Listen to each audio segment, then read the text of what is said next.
김진표 국회의장님과 동료 의원 여러분, 한덕수 국무총리님과 국무위원 여러분, 국민의힘 비상대책위원장 정진석입니다. 먼저 국민 여러분께 진심으로 송구스럽다는 말씀을 드립니다.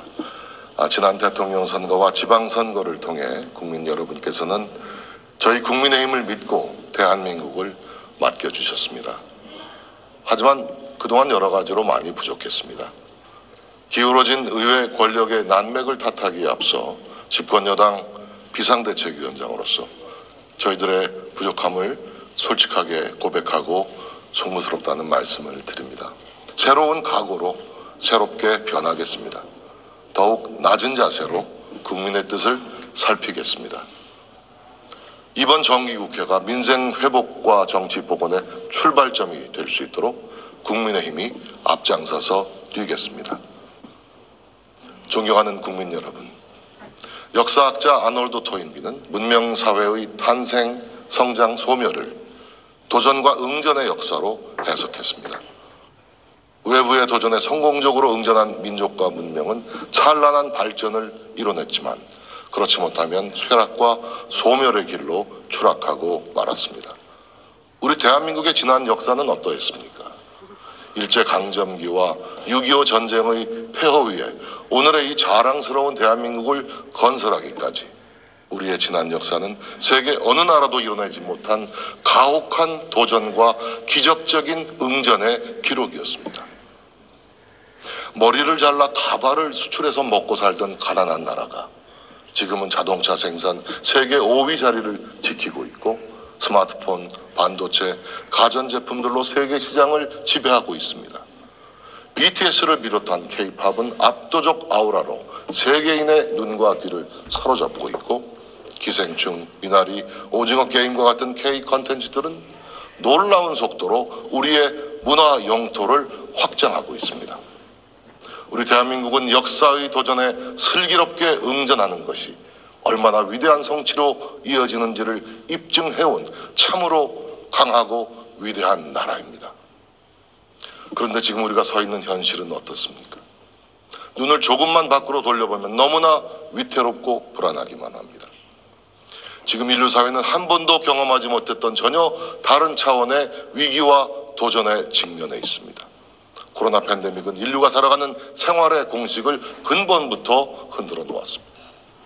러시아의 우크라이나 침공과 미중 패권 경쟁 가속으로 세계 질서는 불안한 재편기로 접어들고 있습니다. 전통적 안보 질서의 형상이 변화하고 있고 오랜 기간 다져왔던 국제 경제의 밸류체인도 여기저기 파열음을 내고 있습니다. 바야흐로 문명사적 재편기가 눈앞에 와 있는 것입니다. 그런데 지금 우리의 현주소는 과연 어떻습니까? 세계 질서의 격변에 맞설 준비가 되어 있습니까? 자칫 우리가 성장의 정점을 찍고 쇠락의 길로 접어들고 있는 것은 아닌지 염려할 수밖에 없습니다. 우리의 산업의 국제 경쟁력은 갈수록 약화되고 있습니다. 산업 구조 조정과 노동시장 개혁의 지연, 낡은 정치와 행정이 부른 규제의 족쇄는 미래 산업이 성장할 터전마저 앗아가고 있습니다. 인구 절벽과 지방 소멸의 위험은 더 이상 방관할 수 없는 현실로 다가왔습니다. 경제적 불평등의 심화와 부족한 사회 안전망은 국력 낭비를 부르는 갈등과 분열의 씨앗이 되었습니다. 모자란 일자리와 바닥을 드러낸 사회보험은 세대 전쟁을 촉발하는 방아쇠가 되고 말았습니다. 이처럼 1분 1초가 급박한 상황인데 우리 정치의 모습 어떻습니까? 구한말 우리는 국제질서 급변에 눈과 귀를 막고 세계사적 흐름을 거역했던 결과로 치욕적인 식민지배를 겪어야 했습니다. 그 망국의 길을 지금 우리 정치가 반복하고 있지는 않습니까? 여야 동료 의원 여러분께 진심으로 호소합니다. 우리 스스로 거울을 한번 들여다봅시다. 저는 지금 우리 모습이 참으로 부끄럽다고 생각합니다. 우리에게는 더 이상 지체할 시간이 없습니다. 세계 질서 재편이라는 거대한 도전에 맞서서 대한민국을 새로운 응전 체제로 대전환해야 합니다. 새 정부 첫 정기국회부터 우리끼리의 전쟁터로 만든다면 외부의 도전에 맞설 제대로 된 응전태세를 갖출 수 없다고 생각합니다. 이번 정기국회를 세계사적 도전에 맞서는 대한민국의 첫 응전대책회의로 만듭시다.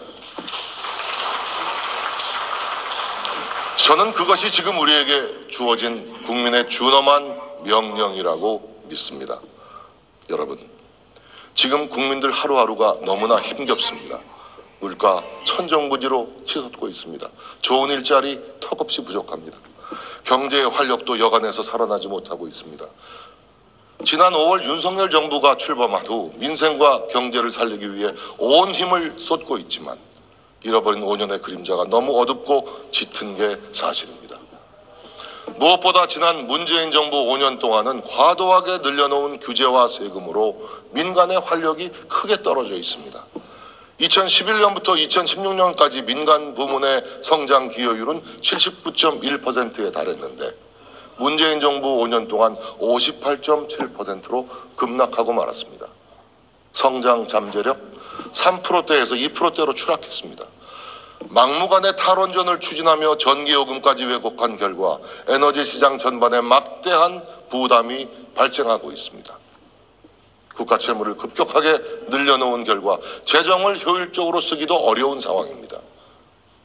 한미 동맹이 약화되고 한일 관계가 악화되면서 우리의 외교적 입지도 현저하게 줄어들었습니다. 윤석열 정부와 국민의힘의 국정 전환은 결국 이러한 잘못을 바로잡는 데서 출발할 수밖에 없습니다. 국민의힘은 결코 지난 5년의 실패를 되풀이할 생각이 없습니다. 우리 국민들께서는 5년 만에 정권 교체, 4년 만에 압도적 지방 권력 교체로 국민의 뜻이 어디 있는지를 분명히 보여주셨습니다. 반성 없는 내로남불 정부를 심판하고 궤도를 이탈하여 퇴행하고 있는 대한민국을 제자리로 돌려놓으라는 것이 바로 국민의 준엄한 명령이었습니다. 그런데 지금 민주당은 어떻습니까? 정권 교체라는 명백한 현실마저 부정하고 있지 않습니까? 마지막 손에 남은 국회 권력을 휘두르며 사사건건 국정의 발목을 잡고 있습니다. 자신들을 보호하고 자신들의 기득권을 지키기 위한 망국적 입법 독재를 서슴지 않고 있지 않습니까? 정상 외교에 나선 대통령을 향해 마구자구식 흠집내기를 넘어서 저주와 증오를 퍼붓고 있지 않습니까? 여전히 죽창가를 높이 부르며 국민들의 반일 감정을 선동하고 있습니다. 혼밥 외교에 순방 기자단 폭행까지 당했던 지난 정부의 외교 참사는 까맣게 있고 터무니없는 외교부 장관 퇴임 건의안까지 내놓았습니다. 나라의 미래는 아랑곳하지 않는 제3국가에서도 제3세계 국가들에서도 찾아볼 수 없는 무책임한 국익 자해 행위입니다. 지난 정부가 이명박 정부, 박근혜 정부의 잘못에 대해 얼마나 가혹했는지 국민들 모두 기억하고 있습니다. 그랬던 민주당이 지금은 검수완박에 감사완박까지 밀어붙이면서 자신들의 적폐를 덮는 일에 골몰하고 있습니다. 정치의 사법화보다 훨씬 더 나쁜 사법의 정치화로 삼권 분립을 무너뜨리고 대한민국의 헌법과 자유민주주의 기본 질서에 도전하고 있는 것입니다. 민생을 살피기에도 턱없이 부족한 시간에 스토킹 수준으로 대통령 영부인 뒤를 캐고 이재명 대표의 사법 절차를 방탄하는 데만 야당의 힘을 몽땅 쓰고 있습니다. 제가 기억하는 과거의 민주당은 결코 이런 모습이 아니었습니다. 1998년 김대중 대통령은 지지층의 거센 반대에도 불구하고 일본 대중문화 개방이라는 용단을 내렸습니다. 이는 노무현 대통령 시절에도 계속 이어져서 좀 들어보세요. 2004년에는 서울 장충체육관과 부산 사직체육관에서 일본의 국기인 스모 경기가 펼쳐지기도 했습니다. 그때도 진보 진영은 반일 감정을 부추기며 우리 문화가 일본에 잠식될 것이라고 주장했습니다. 하지만 24년이 지난 지금 오히려 K-팝, K-드라마를 비롯한 우리 대중문화가 일본을 뒤덮고 있습니다. 이틀 전 일본 아베 전 총리 국장을 마친 후 아베 전 총리 부인 아키에 여사는 한덕수 총리가 위로의 뜻을 전하자 또렷한 한국말로 한국에 가고 싶습니다 라고 말했습니다. 우리 문화가 그만큼 깊숙이 일본에 들어가 있는 것입니다. 노무현 대통령은 진보단체들의 극렬한 반발에도 과감하게 한미 FTA를 추진했고 이라크 파병, 제주 해군기지 건설을 이르기까지 국익을 위한 지도자의 용기 있는 결단을 보여주었습니다. 김대중 대통령은 임기 동안 세 아들을 모두 검찰 조사를 받았지만 단 한 번도 사법을 정치의 영역에 끌어들이지 않았습니다. 지금 민주당을 보시면서 김대중 대통령, 노무현 대통령께서 과연 무슨 생각을 하시겠습니까? 민주당 의원님 여러분, 가슴에 손을 얹고 한번 생각해 보십시오. 대장동 사건, 백현동 사건, 성남FC, 변호사비 대납, 애당초 우리 당에서 처음 내놓은 사건은 하나도 없습니다. 이 모두가 민주당의 당내 경선 과정에서 제기됐던 문제들이고 거대한 권력 카르텔에 의해 벌어진 사건들입니다.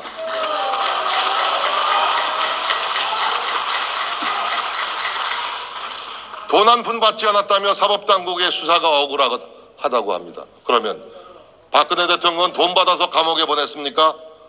돈 한 푼 받지 않고도 1737일 동안 옥고를 치렀습니다. 전직 대통령도 잘못이 있으면 감옥에 보내는 것이 지엄한 대한민국의 법인데 도대체 누가 예외가 될 수 있다는 말입니까? 사법을 정치에 끌어들여 이를 막으려 든다면 국민들께서 결코 용납하시지 않을 것입니다. 마찬가지로 검찰이 정치적 목적의 수사를 펼친다면 이 또한 국민들께서 방관하시지 않을 거라고 생각합니다. 이제 사법의 영역은 사법에 맡겨놓고 국회는 국회의 일에 집중하십시다. 민생을 살리고 경제를 일으키는 일에 우리의 온 힘을 쏟아 부어야 합니다. 그것이 대한민국과 국민들을 위한 길이며 동시에 민주당을 위한 길임을 명심하시기 바랍니다.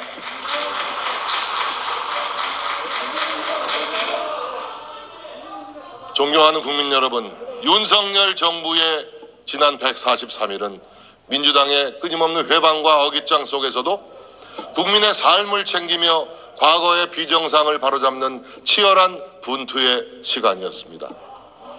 정부 출범 이후 민생 안정 대책만 9차례 발표했고 대통령이 직접 현장에서 주재하는 비상경제 민생회의를 7월 이후에만 8차례 열었습니다. 코로나로 피해를 입은 소상공인 지원을 위해 추경 예산을 긴급 편성해서 25조 원에 달하는 손실보상금 등을 지급했습니다. 긴급 생활안정지원금, 긴급복지 에너지 바우처 등 취약계층 생계 지원에도 온 힘을 쏟았고 월세, 세액, 공제 상향, 학자금 금리 동결 등 생계비 부담 완화 조치도 적극적으로 펼쳐왔습니다. 국제 유가의 급등에 대응하여 유류세율을 법정 최대 한도 37%까지 인하하고 화물차 등 유가연동 보조금 기준 단가도 인하했습니다. 식용유 등 식품 원료 할당 관세 물량을 확대하고 김치, 장류에 대한 부가가치세 면제 등 식탁 물가 맞추기에도 세심한 노력을 기울여 왔습니다. 역대 최대 수준의 추석 성수품 공급과 할인 쿠폰 지원을 통해 명절 장바구니 물가를 관리하는 데 힘썼습니다. 하지만 물가는 여전히 계속 오르고 있습니다. 글로벌 경기 부진과 국제적인 원자재 수급난의 영향이 크지만 민생에 무한 책임을 져야 하는 집권 여당으로서 진심으로 송구스럽게 생각합니다. 하지만 우리나라 물가 상승률은 지난 8월 5.7%로 미국 8.3%, 영국 9.9%, 유로 지역 9.1% 등 주요 선진국들에 비해 상대적으로 낮은 수준을 유지하고 있습니다. 앞으로 정부와 당이 더욱 실효적인 대책을 세워서 국민 여러분들의 생계비 부담을 확실하게 덜어드리겠습니다. 지난 25일 국민의힘과 윤석열 정부는 제4차 고위당정협의회를 열어서 총 45만 톤 규모의 쌀 시장 격리를 실시하는 수학기 쌀 수급 대책을 내놓았습니다. 2017년보다 더 빠르고 더 큰 규모의 역대급 수학기 대책입니다. 복지 정책의 틀도 올바른 방향으로 바꿔나가고 있습니다. 우리 사회에는 어려운 일을 당해도 목소리조차 제대로 내지 못하는 진정한 사회적 약자들이 많이 있습니다. 목소리 큰 이익단체보다 이런 분들을 먼저 챙겨드리는 것이 윤석열 정부가 추구하는 약자 복지의 핵심입니다. 저소득층 대상 기준 중위소득을 2015년 제도 도입 후 가장 큰 폭으로 인상해서 사회 안전망을 보다 두텁게 만들겠습니다. 복지 사각지대를 최대한 줄여나가기 위해서 장애인, 취약청년, 노인, 아동, 청소년 대상 지원도 구석구석 꼼꼼하게 챙겨나가고 있습니다. 내년 약자 복지 예산을 올해 대비 8조 7천억 원 늘린 74조 4천억 원으로 편성해서 내년 중앙정부 가용재원 9조 원 거의 모두를 약자 복지 강화에 투입할 계획입니다. 문재인 정부 최악의 실패인 주거정책 정상화를 위해 반시장적 규제 1번도 부동산 정책을 전면 전환하고 서민들의 주거 안전망 강화에 힘을 쏟아왔습니다. 민간주도 270만 호 주택 공급 방안, 지방 규제 지역 전면 해제에 이어서 재건축도 규제 개혁 개선도 적극 추진해 나갈 생각입니다. 특히 대출 규제와 징벌적 부동산 세제 정상화를 통해 청년들은 물론 국민들의 내 집 마련 희망을 다시 되살려 나가겠습니다. 주거급여 대상 확대, 공공임대료 및 기금대출 금리 동결 등 임차인 부담 경감 정책을 시행하고 있고 상생임대인 등에 대한 인센티브 확대, 전세 사기 엄단 등을 통해서 주거 안전망 더 두텁고 더 촘촘하게 구축하겠습니다. 대한민국 외교도 근본부터 튼튼하게 바로 세우고 있습니다. 정부 출범 후 벌써 4차례나 한미 정상이 만났을 정도로 한미 동맹을 신속하게 재건하였습니다. 한미 연합군사훈련을 정상화하고 한미 고위급 확장억제 전략협의체를 정례화한 것도 든든한 한미 동맹 재건의 현실을 잘 보여주고 있습니다.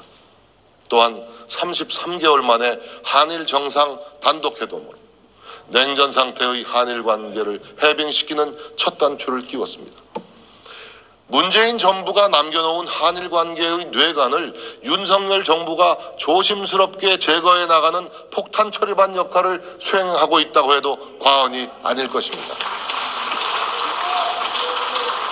김포 하네다 운항이 재개되었습니다. 코로나 격리 면제와 비자 면제 조치가 복원되는 등 한일 관계는 이미 양국의 미래 세대의 눈높이를 쫓아가며 교류 확대의 길로 접어들었습니다. 저는 이 또한 정상궤도에서 벗어난 대한민국을 정상화의 길로 되돌리는 노력 가운데 하나라고 믿습니다. 상호 존중의 한중 관계를 발전시켜 나가는 한편 문재인 정부의 친중 굴욕 외교를 바로잡기 위해 사드 배치 등 안보 주권은 결코 타협의 대상이 될 수 없음을 대내외에 천명하였습니다. 국민의 안전과 생명을 지키는 안보에 관한 한 한치의 흔들림 없이 우리의 원칙과 기준을 끝까지 지켜낼 것입니다. 순방 외교를 통한 원전 및 방산 수출, 기업 투자 유치도 역대 어느 정부보다 알찬 성과를 거두고 있습니다. 바로 지난 미국 순방을 통해 반도체, 전기차 등 첨단 산업 분야 7개 글로벌 기업으로부터 총 11억 5천만 달러, 약 1조 6천억 원의 투자를 유치해냈습니다. 이는 2002년 이후 대통령 순방에서 유치한 신고 금액으로는 역대 최고 규모입니다. 미국 벤처캐피털 3개사와 2억 2천만 달러 규모의 한미 글로벌 벤처 펀드 MOU를 체결했고 40여 개 우수 스타트업 대상으로 투자 설명회를 열어서 총 1억 달러 규모의 투자 유치도 기대되고 있습니다. 지난 7월 나토 정상회의에서는 방산 수출의 새로운 지평을 열었습니다. 우리 방산 기업들이 폴란드와 K2전차, K9 자주포, FA-50 경공격기 등 사상 최대 규모의 무기 수출을 달성해냈습니다. 지난 8월 호주와의 양국 국방부 장관 회담을 통해 K9 자주포 현지 생산 등 방산 협력을 확대하기로 했습니다. 호주 장갑차 수출과 노르웨이 K2 전차 수출도 추진 중에 있습니다. 원전 산업을 강력한 수출 산업으로 육성하기 위해 나토 정상회의 등에서 적극적인 세일즈 외교를 펼쳐왔고 빠른 시일 내에 가시적 성과를 기대하고 있습니다.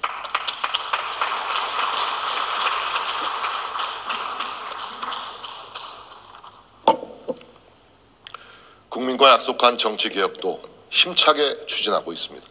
청와대를 국민 품에 돌려드리고 용산 시대를 열어 국민 곁으로 가까이 다가섰습니다. 아침마다 대통령이 직접 기자들을 만나는 도어 스태핑으로 새로운 소통 문화를 정착시켜 나가고 있습니다.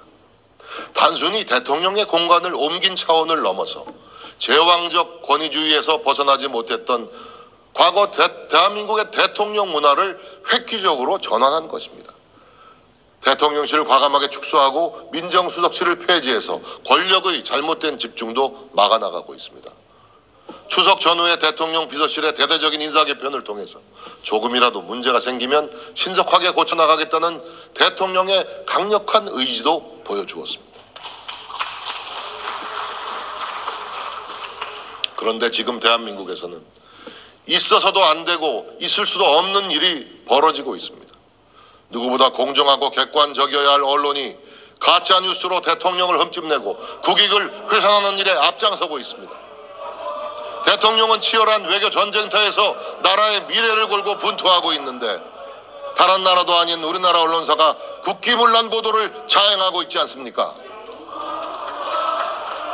MBC는 대통령이 하지도 않은 발언을 한 것처럼 자막을 조작하여 방송하고 자신들의 조작 보도를 근거로 미국 백악관에 이메일까지 보내고 백악관의 답변마저 또다시 왜곡해서 내보내며 한미동맹을 훼손하려 시도하고 있지 않습니까? 대한민국 언론이 맞는지 묻고 싶습니다. 저 역시 오랫동안 언론에 몸을 담았지만 언론의 기본 윤리와 애국심마저 내팽겨친 망국적 행태가 아닐 수 없습니다. 지금이라도 MBC는 잘못된 보도를 바로잡고 국민 앞에 섰고 대조해야 합니다. 대통령 발언에 없는 미국을 괄호까지 넣어 추가하고 아무리 들어도 찾을 길 없는 바이든을 자막으로 넣은 경위를 명명백백히 밝혀주시기 바랍니다. 책임자를 찾아 엄중히 처벌하고 이러한 사태가 재발하지 않도록 언론 윤리를 새롭게 세울 대책을 내놓아야 할 것입니다. 만약 스스로 잘못을 바로잡지 못한다면 정치적, 사법적 책임을 져야 하는 것은 물론 국민적 심판을 면하기 어려울 것입니다.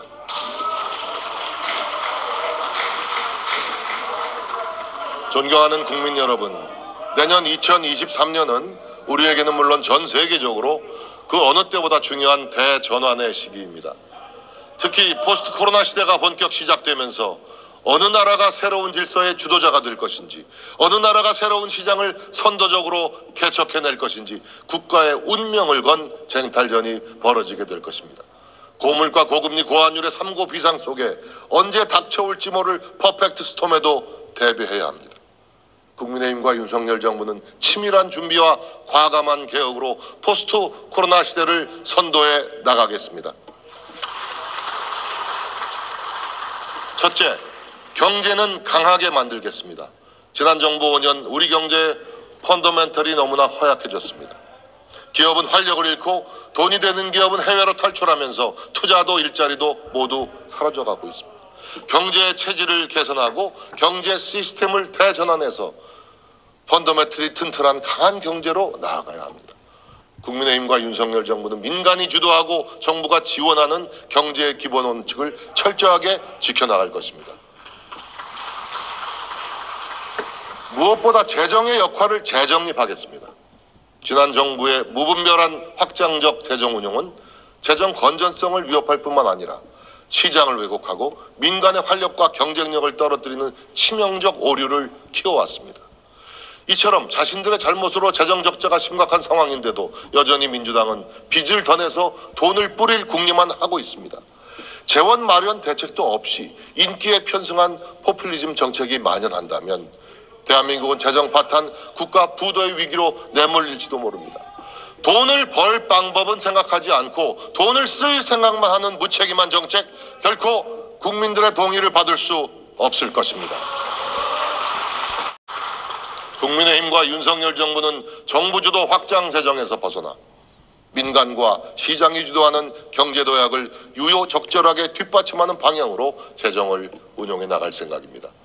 내년 예산부터 역대 최대 규모인 24조 원의 지출 구조 조정을 단행했고 4급 이상 공무원 보수 동결, 장차관급 보수 반납 등 스스로 먼저 허리띠를 졸라매기로 했습니다.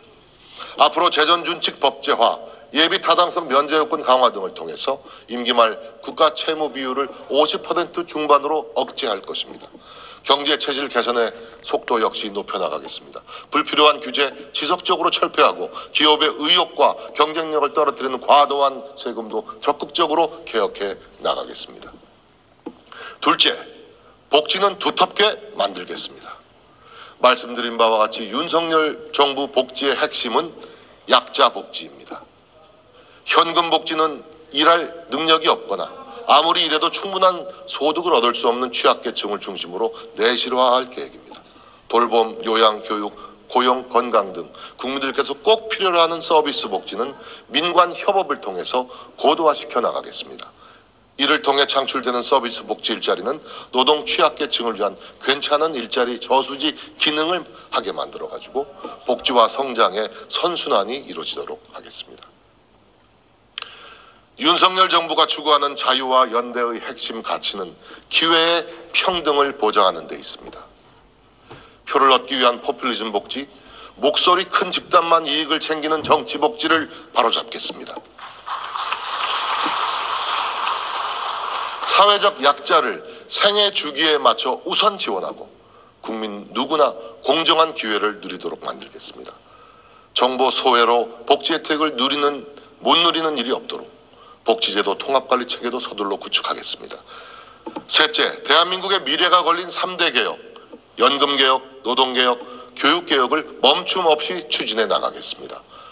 연금개혁은 지난 대통령 선거 당시 4개 정당 후보 모두가 합의했고 국회에 연금개혁 특별위원회 설치도 합의를 했습니다. 노후의 안정적 생활을 위한 적절한 수준의 소득 보장을 하면서도 장기적으로 지속 가능하고 세대 간, 지역 간 공정성까지 확보하는 일은 한 정당, 한 정부의 노력만으로 이뤄내기가 어려운 참으로 지난한 과제입니다. 지금도 이미 늦었습니다. 더 이상 늦출 수도 없습니다. 여야는 물론 각계 전문가의 폭넓은 참여 속에 범국민적인 의견수렴 과정을 조속히 시작하겠습니다.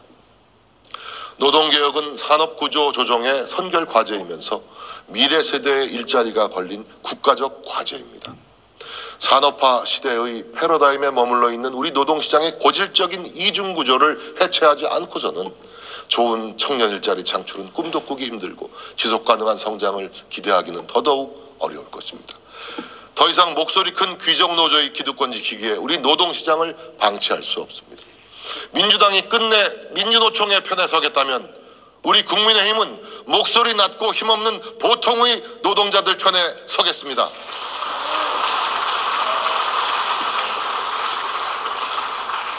이미 정부는 노동시장 개혁 작업에 착수했고 전문가들의 지혜와 이해 당사자들의 의견을 모아 합리적 대안을 마련해 나갈 계획입니다. 새로운 시대에 맞춰 미래인재를 양성하는 교육개혁도 시급합니다.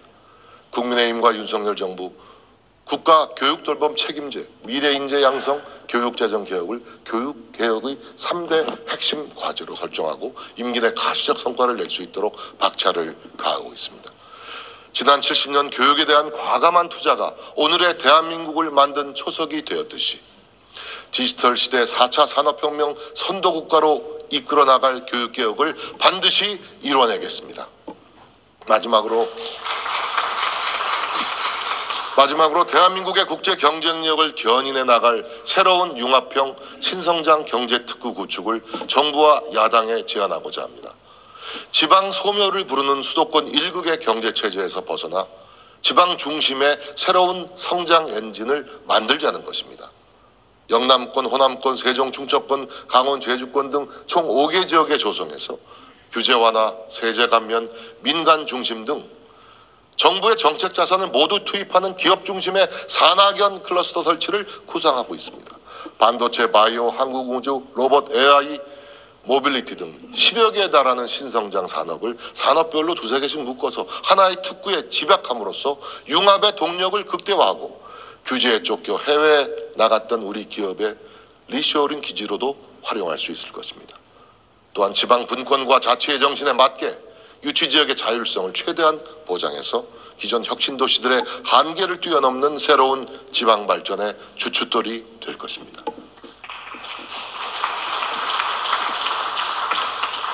존경하는 국민 여러분께서 정권은 바꿔주셨지만 국회는 앞으로도 2년 가까이 극단적 여소야대 상황이 유지될 수밖에 없습니다. 정부와 여당이 아무리 일하고 싶어도 야당과의 협치 없이는 제대로 할 수 없는 상황입니다. 존경하는 김진표 국회의장님께서 지난 8월 19일 윤석열 대통령 초청 만찬에서 국회 중진협의회 구성을 제안해 주셨습니다. 저는 하루라도 빨리 이 협의체를 구성해서 여야가 머리를 맞대기를 바랍니다. 아직 시동을 걸지 못하고 있습니다. 조속한 시일 안에 국회 중진협의회가 구성될 수 있도록 의장님께서 각별한 관심을 가져주시고 민주당 이재명 대표님께서도 적어도 이것만큼은 마음을 열고 받아주실 것을 간곡히 요청드립니다. 어제 이재명 대표님께서 교섭단체 대표연설을 통해 제안하신 개헌과 선거법 개정, 국회 특권 내려놓기 등도 이 협의체를 통해서 충분히 심도 있는 논의가 가능할 것이라고 저는 생각합니다. 저와 국민의힘은 국가 발전을 위해 올바른 방향이라면 민주당과 협의할 확고한 의지를 갖고 있습니다. 또한 저는 정기국회 기간 민생법안을 협의할 여야 민생경제협의체 구성을 제안드립니다. 국민의힘은 정기국회를 앞두고 국민통합, 민생경제회복, 미래도약의 3대 기조 아래 100대 입법과제를 선정했습니다. 약자와의 동행을 목표로 하는 국민통합 입법과제에는 납품 단가 제값받는 환경을 조성하고 살기 좋은 임대주택을 만드는 법안, 함께 잘 사는 사회를 실현하기 위한 장애인 지원 법안 등을 꼼꼼하게 담았습니다. 민생경제 회복을 위한 입법과제로는 부모급여 신설 등 육아 부담을 완화하는 법안, 금융시장 활성화, 일자리 투자 세제 지원 등 경제의 활력을 높이는 법안, 각종 재난 재해를 예방하고 기후 위기에 대응하기 위한 법안, 서민 주거 안정과 부동산 시장 활성화를 위한 정상화를 위한 법안 등을 포함시켰습니다. 미래 도약을 위해서는 우리의 미래 먹거리 산업 육성을 지원하고 미래 인재를 양성하는 법안들을 준비해 놓았습니다. 하지만 아무리 우리가 이렇게 100개의 법안을 마련해도 야당의 협조 없이는 하나도 통과시킬 수 없는 게 지금의 현실입니다. 민주당 역시 소위 7대 추진 민생 법안을 내놓았습니다. 자유민주주의 시장경제라는 대한민국 헌법 정신과 맞지 않는 포퓰리즘 법안들이 많지만 이 점이 참으로 저는 안타깝습니다. 특히 소위 노란봉투법은 한시가 급한 노동시장 개혁에 역해하는 불법 파업 조장법입니다. 민주당의 양곡관리법 개정안 또한 쌀 공급 과잉을 오히려 심화하고 미래 농업 발전을 저해하는 농업 고사법안입니다. 하지만 한 걸음 양보해서 살펴보면 우리 당이 추진하는 법안들과 취지를 같이 하는 법안들도 있습니다. 비교적 쟁점이 적거나 함께 테이블에 올려놓을 수 있는 법안들을 중심으로 지혜를 모아나갈 수 있기를 기대합니다. 국민의힘과 정부는 형식보다 내용에 중점을 두고 다양한 협치와 소통의 틀을 확대하는 데 보다 힘을 기울여 나가겠습니다. 윤석열 대통령께서는 국회가 국정의 중심이라는 확고한 신념을 갖고 있습니다. 지난 의장단 만찬을 통해 이러한 뜻을 밝혔습니다. 한남동 공관이 문을 열면 여야 의원들과 수시로 만나고 허심탄회하게 대화하며 식사도 나누겠다고 말씀하셨습니다. 저는 대통령과 국회 다수당 대표가 언제든 만나지 못할 이유가 없다고 생각합니다. 회담의 형식도 얽매일 필요가 없습니다. 협치만 제대로 될 수 있다면 저는 여당 대표 패칭도 얼마든지 받아들일 수 있습니다. 존경하는 국민 여러분, 세계 그 어느 나라보다도 도전과 응전에 강한 나라입니다. 우리 대한민국입니다. 국제 질서의 재편기, 전 세계가 혼란에 빠진 지금이 오히려 우리에게는 가장 큰 기회일 수도 있습니다. 공정과 상식의 힘, 자유와 연대의 동력으로 한 걸음 앞서가는 응전태세를 갖춥시다. 강하고 위대한 대한민국의 역사를 다시 써나갑시다. 경청해 주셔서 감사합니다.